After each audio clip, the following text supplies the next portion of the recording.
વાત કરીએ અમદાવાદની તો અમદાવાદના સાણંદ જીઆઈડીસી વિસ્તારમાં ભીષણ આગ લાગવાનો બનાવ સામે આવ્યો।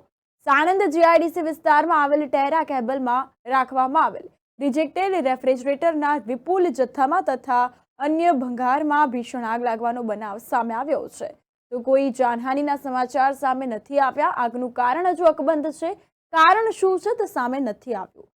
સાણંદ ઇન્ડસ્ટ્રીઝ એસોસિએશન ફાયર સર્વિસના ફાયર ફાઇટર ઘટના સ્થળે પહોંચી આગ બુઝાવવાની શરૂ કરી હતી। તો જીઆઈડીસી ખાનગી કંપનીમાં આગ લાગતા જીઆઈડીસી પોલીસની ટીમ ઘટના સ્થળે પહોંચી હતી અને આ અંતર્ગત વાત કરીએ તો ફાયર બ્રિગેડ દ્વારા આગને કાબૂમાં લેવામાં આવી હતી।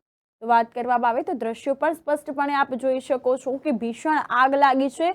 દૂર દૂર સુધી આસપાસના વિસ્તારમાં ધુમાડાના ગોટે ગોટા જોવા મળ્યા છે। આગે વિકરાળ રૂપ ધારણ કર્યું છે। આસપાસના લોકો પણ ઘટના સ્થળે આવી પહોંચ્યા હતા અને ફાયર વિભાગને જાણ કરવામાં આવતા ફાયર વિભાગ પણ ઘટના સ્થળે પહોંચ્યું હતું અને આગને કાબૂમાં લેવાના પ્રયાસ હાથ ધરવામાં આવ્યા હતા।